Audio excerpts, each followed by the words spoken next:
in 2017, there was always this talk about the accuracy of drones, and it was about the rigor of the drone and its image capture capability. Now, we think in 2018, it needs to be about the rigor of data analysis. You're listening to the Drone Radio Show podcast, the show about drones and the people who use them for business, fun, and research. Hosted by Randy Goers.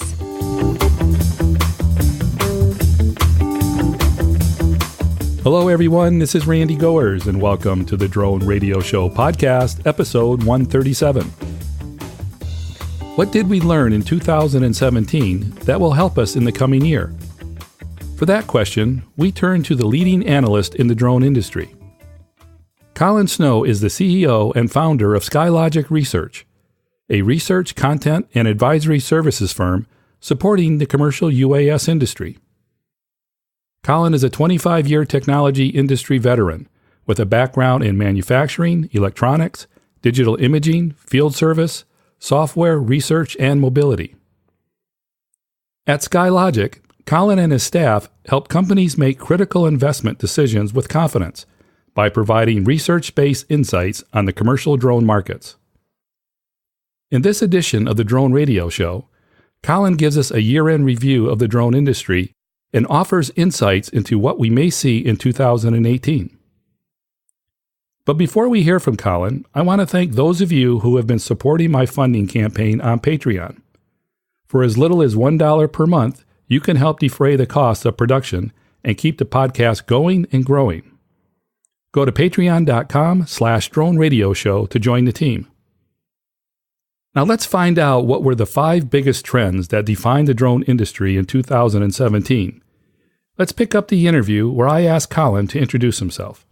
I'm Colin Snow, and I'm CEO and founder of Skylogic Research, otherwise known as Drone Analyst, and we're a research, content, and advisory services firm, and we're based in Redwood City, California. Colin, for those that don't know, how long have you been covering the drone industry? Well, we started in 2012 and started doing actual primary research in 2014. It's the end of the year and a great time to look back. In your opinion, what were some of the key trends that defined 2017? You could probably break down the trends into 5 things, and I can talk about the growth in the industry, consumerization of drones. You can talk about the DJI effect since they're the dominant player. Can talk about investments made by companies and VCs, and then talk about how the industry is beginning to shape itself with partnerships and ecosystems. Let's start with the first trend you mentioned, growth. What did you learn? By all measures, the drone industry in 2017 was marked by pretty significant growth, and that's growth in aircraft sales, software licenses, the number of service businesses entering the market, and the number of industrial business users setting up commercial operations. So we did a study mid-year on those 4 areas, and we published a report in September called 2017 Drone Market Sector Report. And in the study, we found businesses, both large and small, really beginning serious efforts this past year to begin to find better ways to use drones to provide valuable data. For example, when we look at projected sales, and we do a forecast every year, sales are considerably going to be up from where they were in 2016. In 2017, we're projecting about 3.3 million units, and that's sales in the U.S. That's about 30 to 40% above last year. And that's all drone sales, all sizes. So when we look at the commercial segment, that is the drones that are above 250 grams, it's about 1.3 million units. And in dollar terms, that's about $1.6 billion. But, holiday sales, Randy, will be the thing that we're really going to watch. And with higher end drones, especially, we've already seen an unexpected sales spike due to insurance claims adjusters as a result of the hurricanes and floods this year. So after they realized the value that drones could provide in doing claims, they rushed out to the manufacturers and said, we need 10 more drones, and they need them now. So there was a little bit of a spike in sales, and that's a good thing because there was a lot of positive press about that. And then a few key other statistics on growth for the industry.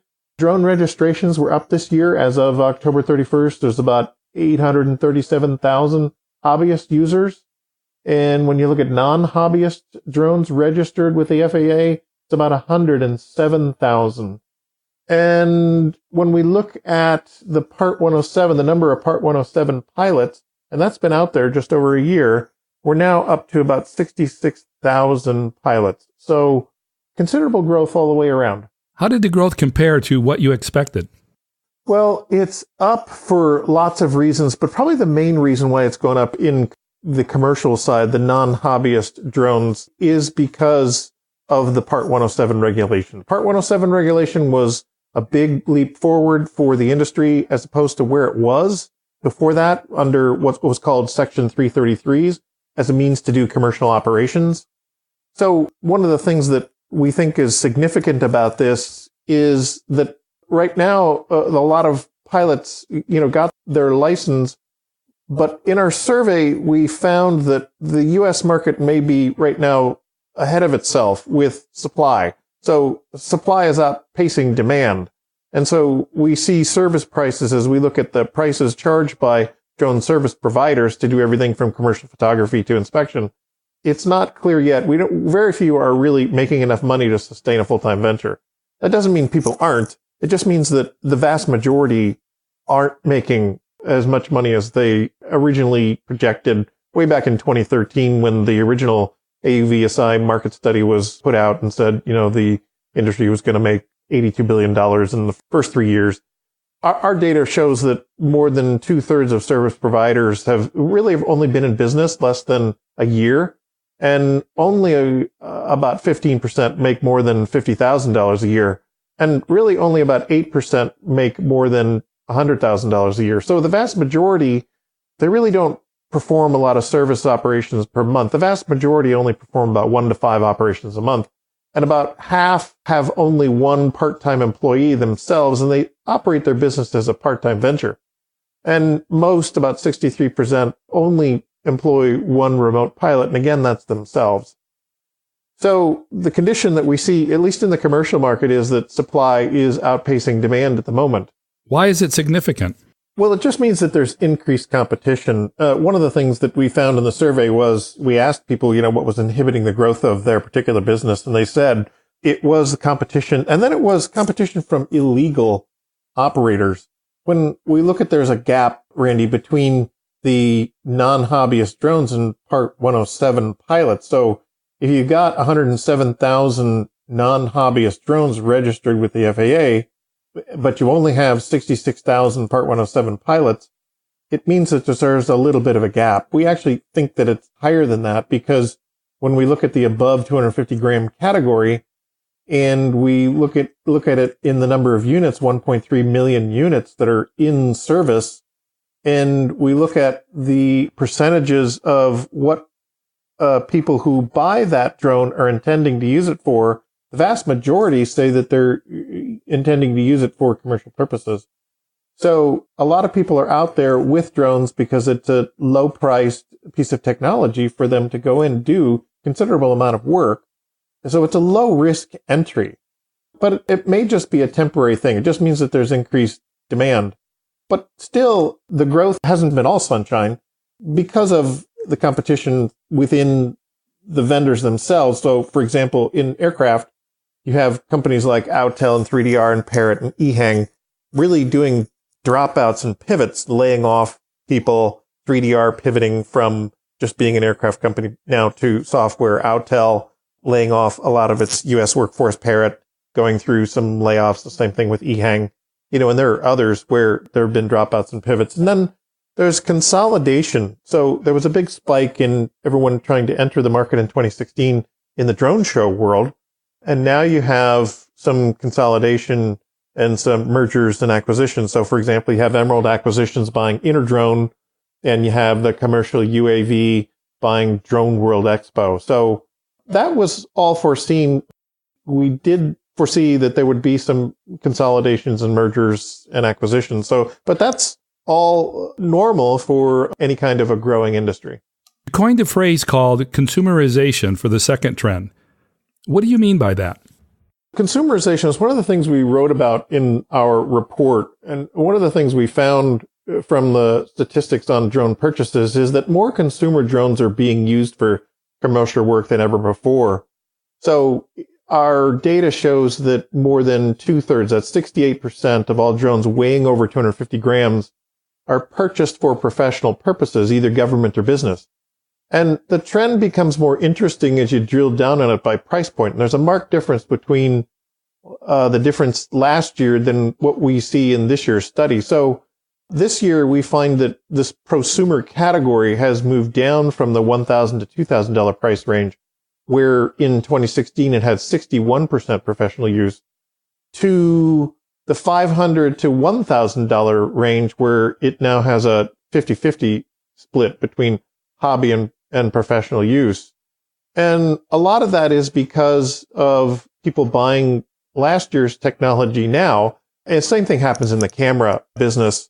So last year's GoPro may have the features that a professional wants, and the person who keeps up with the technology buys the new one and sells the old one, and the old one goes for professional use. So we see a lot of that. We still see DJI Phantom 3s in the market.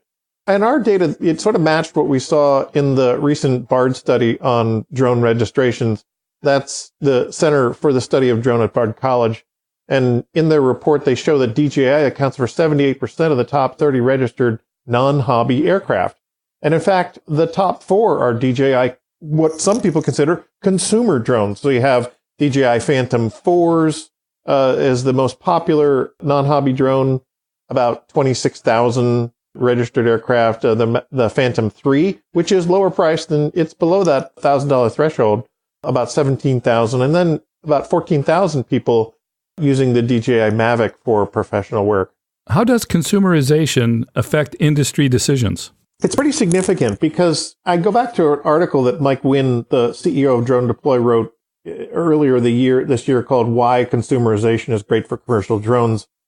And in general, this is a technology trend, right? The impact of consumer-oriented technology on the enterprise is something that just can't be ignored. Enterprises want to take advantage of things that are powerful and easy to use and then put them to work on job, like iPhones.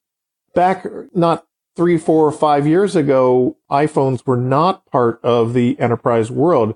People were using BlackBerries because there were secure networks. But then they figured out how to make them secure, and then there became the ability to use iPhones in secure environments for enterprises. So that's why companies have adopted this model and drone vendors that provide a similar model to experience both consumer and business users. For example, DJI consumer models have become the base technology platform for the premium models. So what that means for operators and businesses is that you've got a shared core technology that benefits all users and enables companies to scale their operations and their production to the best experiences of everybody. So enterprise companies kind of get this added simplicity and usability of the consumer product that's been built into the demands of thousands of customers around the world. And then the average individual pilot, the drone service provider, benefits from the reliability and scalability inherent in the product and demand by enterprise users. So it cuts both ways. The consumerization is really good for the business, and we think that that's going to just continue. Let's move on to the third trend, the DJI effect. DJI is clearly the market leader in drone aircraft sales in almost every software category. In our research over the summer, we did a survey, like I said, of about 2,600 respondents. DJI comes out as the dominant brand for drone aircraft purchases, about 72% market share across all price points, and even higher share, 87%, at the core $1,000 to $2,000 price segment. And that's the segment where most people buy. The figures are up from our last survey. So last survey, we found DJI with about a 50% market share and about a 67% market share in the core segment, that $1,000 to $2,000 price range. The surprising thing was that in all 3 categories of software that we evaluated, which included flight logging and operations, automated mission planning, and data image and analysis, DJI was the market leader in 2 of those, flight logging and operations and automated mission planning. It's hard to beat their R&D. They've got a workforce of about 11,000 people. The figures I get from DJI tell me that about 27% of the workforce is dedicated to R&D. They're an engineering-focused business, and it's hard to beat a workforce of 3,000 people that are dedicated to research and development. Help us understand, what does it mean for DJI to have that high of a market share? Well, it's a lot of what I've described already. It's that consumerization that benefits both enterprise and consumers, and that's something that enterprises can use. By building on top of their existing technology platform, DJI can fast-track development and benefit from economies of scale where other companies can't. So by migrating, a successful technology stack and a feature set, they can move up market. And DJI never has to reinvent the wheel. They just have to improve upon the original design and save engineering cycles for real innovation. So what's happened in the industry, and this is why I call it the DJI effect, what's happened is other vendors have had to partner with them. And their successes then has led to layoffs, as I mentioned, in 3D Robotics and Autel, even GoPro with their, fairly unsuccessful launch of their drone and Parrot, and then layoffs at Unique. But still, there are issues and fears about data security, and it's too complicated to go into in this podcast, but, fears remain about data security because there's a lot of issues that people have, and that it's been in the press that people talk about it, but DJI seems to be addressing those one by one and seems to be working pretty hard to make sure that the enterprise user or even the private user has options to keep their data secure. And what does that mean for a business operator? Well, so if you're a service provider, you've got a standardized platform. And I'm not recommending any one vendor above another, but it's about having extensibility of different kinds of aircraft. So when we talk to companies who buy more than one, buy 10, or have as many as 50 drones, like Southern Company, which is an electric utility on the East Coast, when they buy 50 drones and the majority of them are DJI, it's easy for them, because it's a standardized platform, and it's relatively low expensive for a high piece of quality hardware, they're able to have a fleet of aircraft and keep them going. They don't have to learn a new platform each time. So that standardized platform means that operators can scale their business. And because there's so much R&D and going into the core product, you've got a high quality piece of hardware. And then the other thing is that because all these companies have had to partner with DJI, they have an ecosystem to choose from. So you find many companies that are now wanting to partner with them. What do you think contributed to the partnership building? One of the things that happened 2-3 years ago when DJI released the Inspire 1, everybody was oohing and ahhing about the DJI Inspire 1 as being a great platform, and it is. It was unique and innovative in its design. But buried in there, in that time frame, at the same time, they were releasing their software development kit. Now, before then, the only open source platform was the one that 3DR was using, was the ArtiPilot. And they've continued with that. But the thing that the DJI SDK, Software Development Kit, did was it opened up their platform so it was no longer proprietary. So innovators could go in and quickly innovate on top of the DJI platform and add software features or add new sensors and have it work seamlessly for their customers, especially in the enterprise world. So it really improved DJI's own market share, and it actually opened up opportunities for other companies. Okay, let's move on to the fourth trend, which is investment. Yeah, investments shifted in 2017, really from, in general, I'm just going to make a general statement. They sort of shifted from hardware to software, and the deals have changed. In 2016, there were 106 deals, and I'm using CB Insights data here because they track the venture capital investments into drones and technology and drone companies. So in 2016, we saw 106 deals and about $542 million. So there were investments like $30 million in Airware Series C and this year. And then, this was 2016. And then Israeli company Aerobotics, they got 29 million in a Series B. In 2017, like I said, it focused more on software, so end-to-end solutions, and then a lot of investment into counter UAS technology. With right now, they're projecting about 110 deals at $494 million of investment. That's actually less money but more deals than last year. So you've got some pretty significant big investments. I think everybody was shocked when 3D Robotics got $53 million in a Series D this year. So they completely pivoted. They completely pivoted from being a hardware provider to being a solution provider and then being basically a software platform. And of course, what's interesting to those of us who've been watching this for a while, 3D Robotics was the main competitor for DJI, but now this year in that pivot to software has now partnered with DJI. So you have the ability to run your DJI drone and use the 3D Robotics platform. Swift Navigation got $34 million in a Series B, and then most recently, Hespri got $33 million in a Series C round.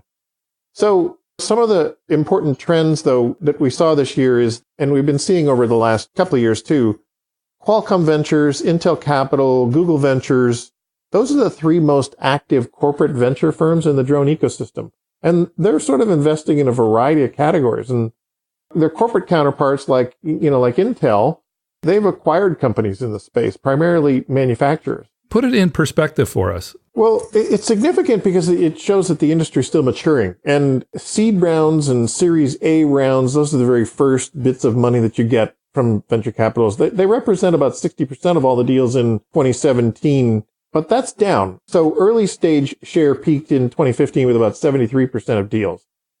So what that means is that the industry is beginning to mature more and the investors are beginning to put their money down on not new companies coming in, but less new companies coming in, more on the companies that are here and already established. So more Series B rounds, more Series C rounds, and, a few Series D rounds. The interesting thing is that all of those companies that are getting investments, they're not drone hardware startups. Like I said, they're companies that are targeting enterprise and industrial inspection. And the interesting thing is that, over 2/3 of the startups that have been funded in the past 5 years, they're based in the US, but it looks like investors are beginning to pick up some companies outside of the US. So deals in Australia and Canada and China and UK, they're probably going to be the next biggest location for drone deals. So bottom line for you, what it means for operators and businesses is that it has to do with affordability. So as these companies get investments, they're making advancements in software. They're making advancements in computer chip manufacturing techniques, computer chips that are specialized for use in drones and autonomous cars.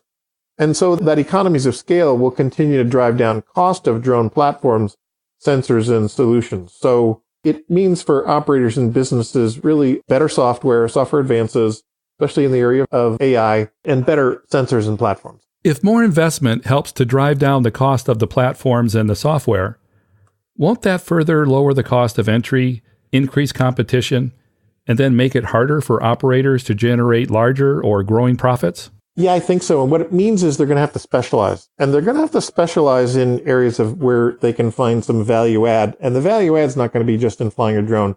The value add is going to be in what value you can provide after you've collected the data. And that's in the software. And that's in things like artificial intelligence, where you're able to do object recognition and being able to look at huge amounts of data, because drones collect huge amounts of data. And I can talk about this when we talk about what kind of trends we'll see in 2018. But because they collect, a huge amount of data, it takes a specialized person to analyze that data. And let's say you're looking at, I'll give you 2 examples. You're looking at, after a hailstorm, you're looking at tiles on a roof that have been damaged. You can count them manually, or you can have a piece of software do it, but you have to train the software. So that artificial intelligence is what companies are working on, and some of them have already. A size of a rust spot on an oil rig matters because rust advances through certain stages, and at some points it becomes something where it needs to be maintained. So being able to have a piece of software that recognizes rust versus another anomaly matters, because that just saves a lot of time, saves a technician, and a lot of overhead. But those are specialized information analytics that service providers are going to have to offer. We think we'll see more development of because of the investments that are being made. And the final trend that defined 2017 was partnerships. What did you see in this area?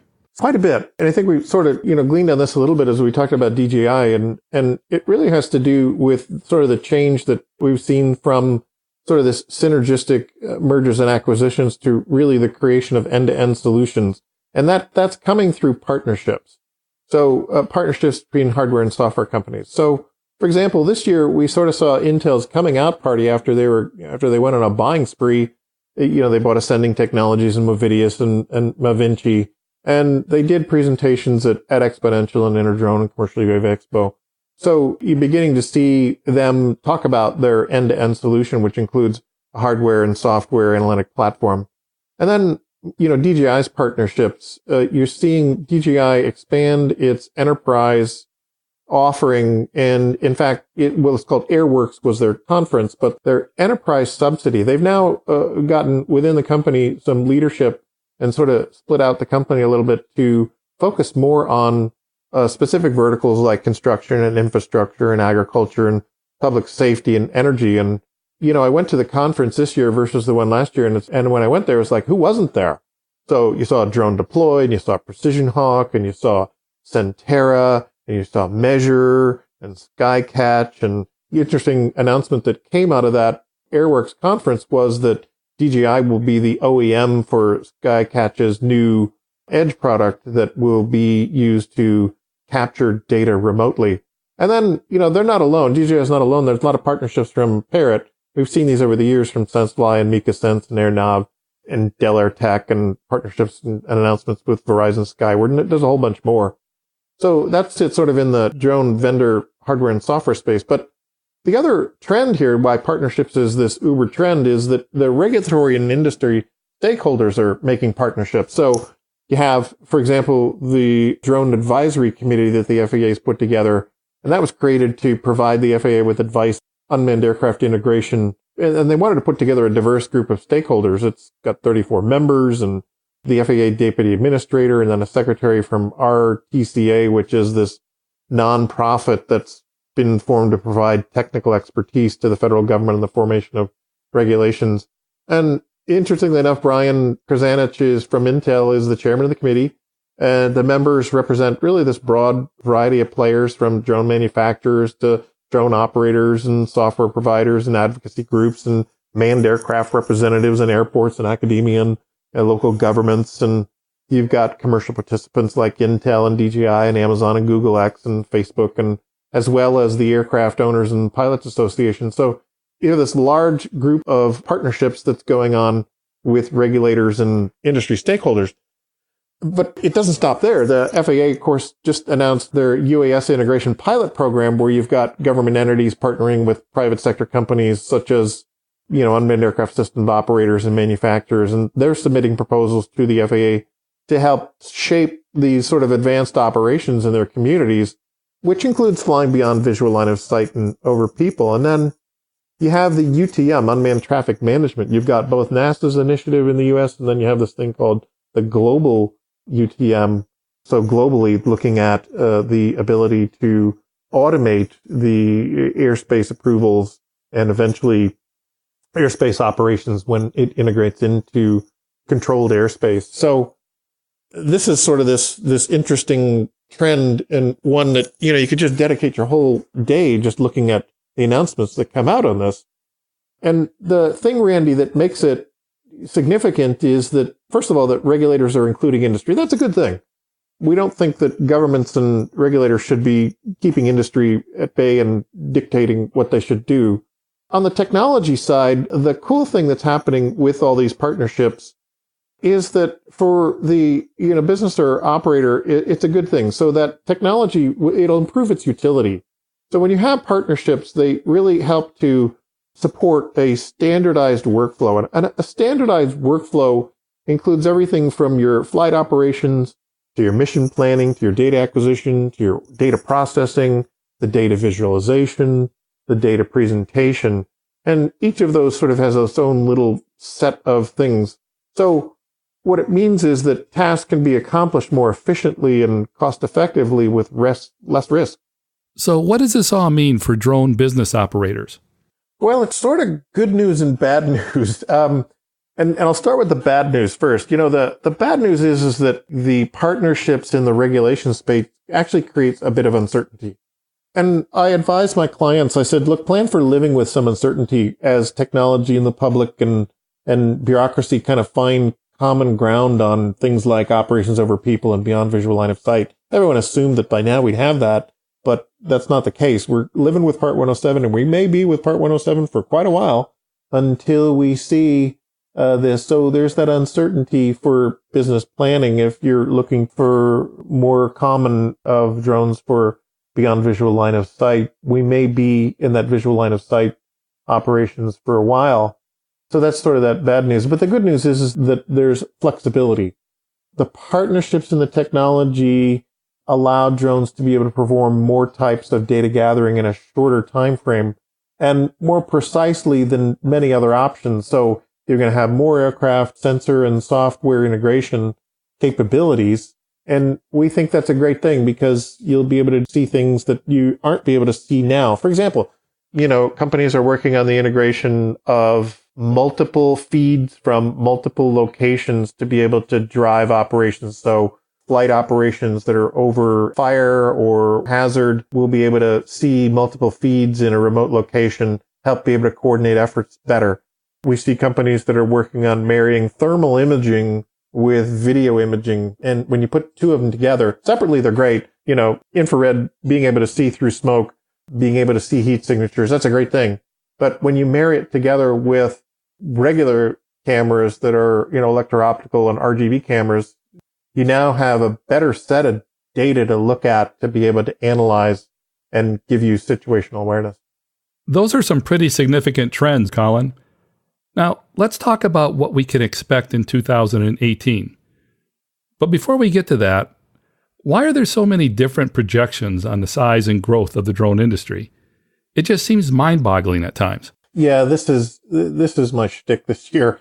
I'm currently tracking about 74 independent agencies with drone market forecasts. And last year was 50. Now it's 74. We think that's amazing.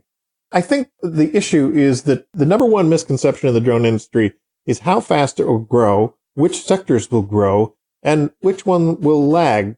Now, nobody argues that drones, both consumer and professional, it represents a new and emerging market. But some of these forecasts, they deliver these growth projections for drones and the unmanned aerial sector. They're just nothing short of phenomenal. But when I look into them, some of them, most of them are built on really questionable methods because most of them are old. They're at least 2 years old now. By the time they were written, at the time, there was no historical sales data to create a proper forecast. And this is not just our industry. CB Insights calls this the pundit industrial complex. And you've seen the headlines for these, X consulting firm believes that Y emerging technology will eventually reach a market size of Z billion dollars. We question this and we wonder who writes these things because I've been attending and presenting at the drone show since 2013 and I've met 4 analysts, 4 out of 74. I'm still amazed that I ask the question when I present, I ask, are there any analysts in the audience? And no one raises their hand. Now, Randy, I used to be a market forecaster, and I used to be a sales and operations planner. And I'm skeptical about these forecasts for 3 reasons. First, the first thing you learn as a forecaster is that forecasts are always wrong. That's the first thing you learn. And you also learn that the further out in time you forecast 1 year versus 10 years, the greater the error. So none of these forecasts come with any kind of margin of error. The second thing is that this is a regulated industry, and it raises uncertainty. And we've talked about that uncertainty already. In some markets, traditional forecasting methods that just don't work, and that's the case with regulated markets. Commercial drones are and will continue to operate in a regulated market. Regulated not in the sense that governments are setting price floors or ceilings like they do with milk, but rules that allow or disallow certain commercial activities, like the airspace you can operate in, and whether you can operate beyond visual line of sight. And that raises uncertainty. So it's hard to forecast in that environment, because you can't predict when a policy is going to be implemented and in what way. Third, in this market, the boundaries are blurry. I talked about this a little bit, with the consumerization. Product boundaries are blurry between product categories and technologies and types of buyers. Some of these forecast firms and some of the analyst firms, they're real adamant about what is a commercial drone. And I always come back with data that says, look, you can't make that with certainty, because what's happened is the definition of commercial drone being that your drone is being used for a commercial activity where you're receiving revenue is actually going down. So it makes it virtually impossible to compare one forecast to another or trust the validity of the forecast unless that source articulates the definitions very clearly and reasonably. And that's one of the things we've tried to do. We're very clear about how we define and articulate those definitions. But let me go back to the topic of growth. One of the things that we see that's inhibiting huge growth in the industry is the limited number of success stories on integration.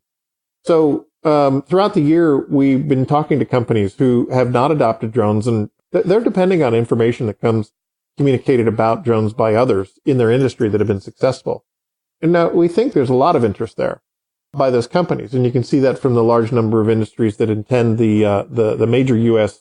commercial drone expos, such as Interdrone or Commercial UAV Expo or Drone World Expo.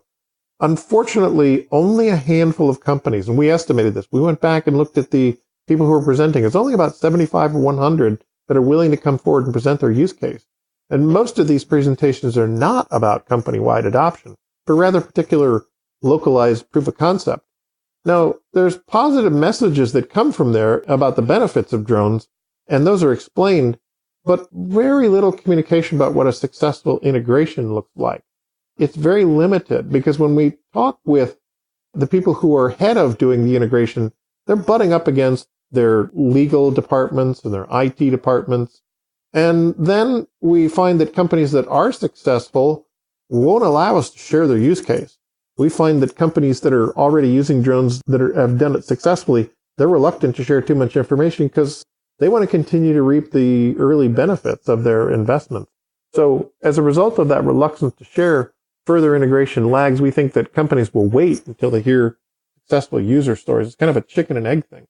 If that's the case, that's unfortunate because the industry as a whole won't benefit from having a shared knowledge base. Yeah, and unfortunately, the media all too often equates the business use of drones with drone delivery and then only report on the headline-seeking efforts of Amazon and Google and Facebook.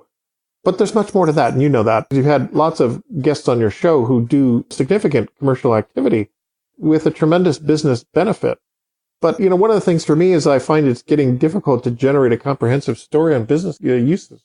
And some of this may be attributed to the fact that many of the major industrial users are starting to focus on only the use cases that matter to them. So the most concrete example of this is, you've got the NAB show, which brings together photography and video and cinema professionals. The drones that are there are all focused on that. Versus the Energy Drone Coalition Summit, which brings together the major drone UAV ecosystem around the energy industrial complex and asset owners and end users. And then you've got the engineering and surveying and mapping people who coalesce around the certifying agencies like American Society for Photogrammetry and Remote Sensing. That's ASPRS. And, they've done this pre-conference with a UAS technical symposium this year at the Commercial UAV Expo. And then next year, they're going to be co-locating with the International LiDAR Mapping Forum. So people are beginning to tribe, right? The tribes are starting to congregate. And so to get a comprehensive view is difficult. Really, what we're now getting is these individual verticals. And we're just going to have to go to those and report those growth and adoption issues independently. Let's put the analyst projections behind us and talk about 2018. What can we look forward to in the coming year? Well, so there's some challenges ahead, but I'll make some predictions because there are things that are going to happen with investment and testing and regulation. But let me talk about the challenges ahead. A lot of people are worried about the FAA's UAS integration pilot program, which may begin to make policy. And they're worried about the number one issue, which is federal preemption. That is that the FAA has the rule over the airspace, but local municipalities and local agencies may want to put restrictions around that. Makes it difficult for the industry, makes it uncertain if you're operating from one locality to the next or one state to the next to the next. So that's sort of a challenge. And, we're watching that carefully. I think the big challenge still is in public sentiment. Within the drone industry, we understand the benefits of drones very well, but the basic public is still concerned about things like safety and security and privacy, and they still see drones as a public nuisance. Another challenge is in the business value. hinted on this. We've yet to see credible return on investment stories that hit the executive scorecard. So people may talk about, drones versus satellites versus manned aircraft and talk about the return on investment for a drone that can bring up an NDVI map and improve crop vigor versus a drone that is providing monetary value and monetary benefit for the information gleaned and how that relates to shareholder value. So it's that executive scorecard. We haven't seen stories about it. People are talking about how drones can improve shareholder value.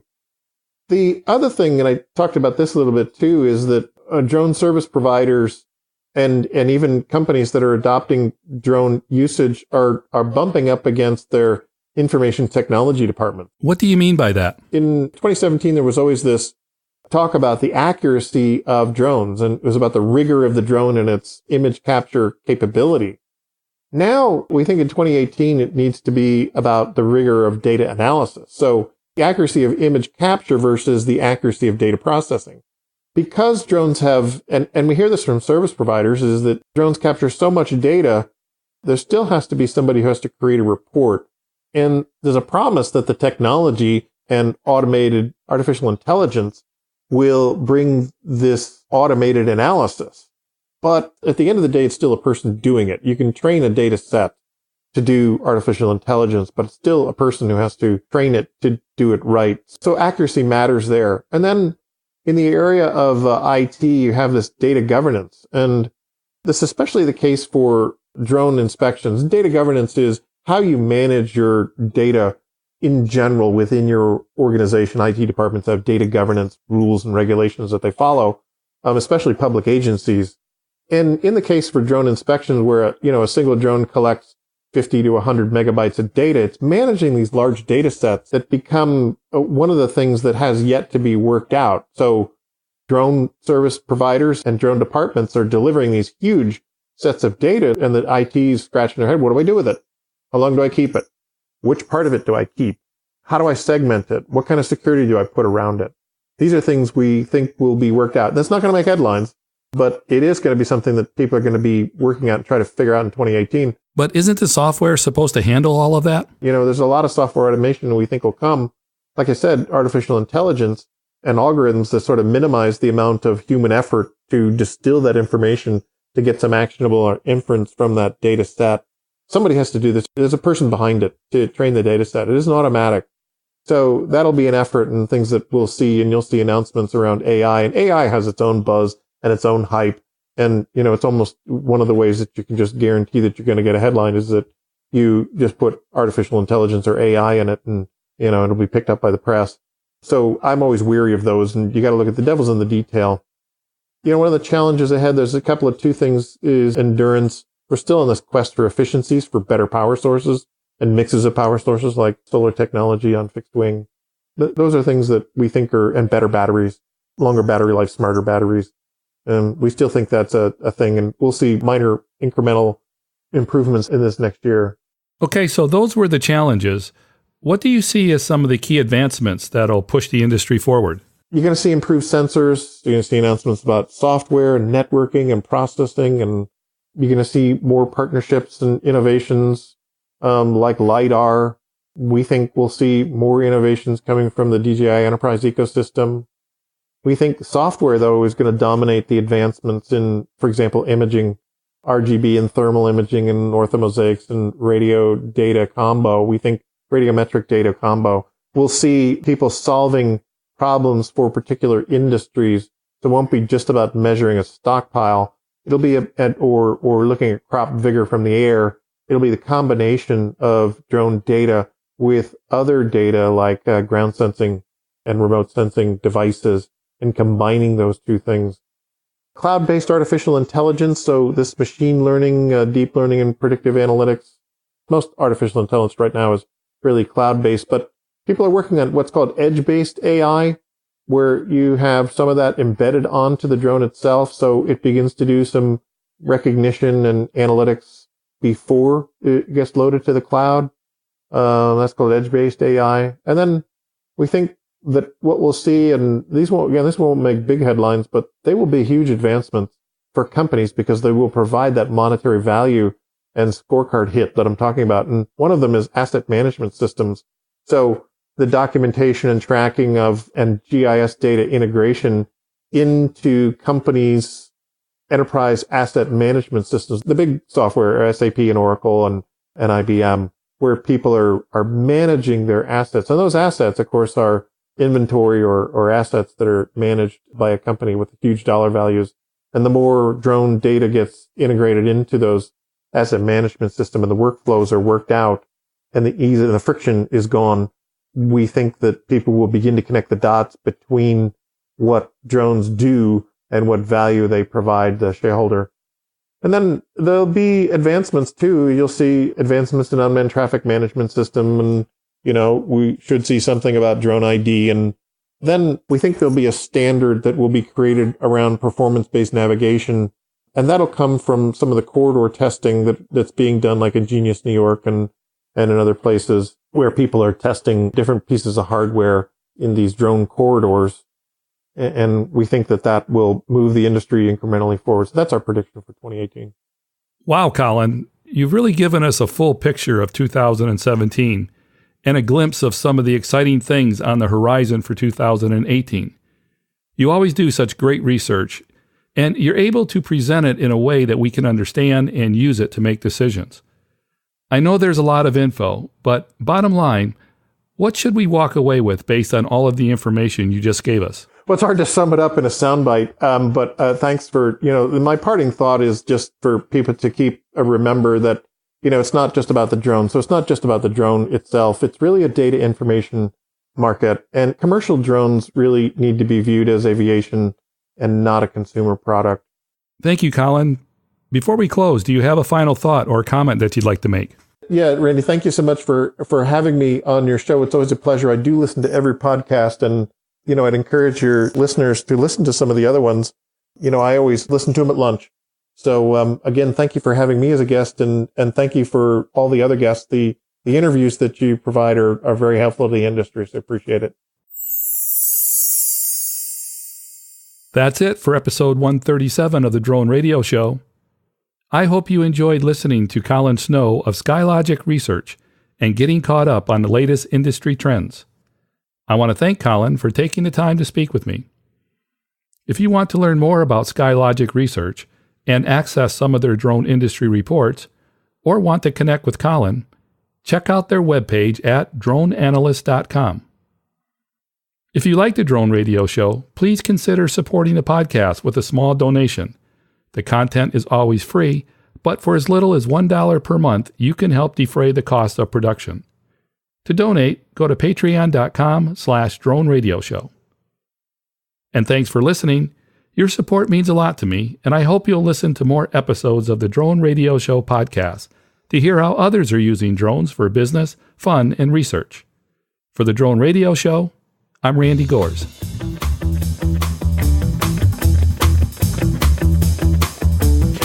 This has been the Drone Radio Show podcast.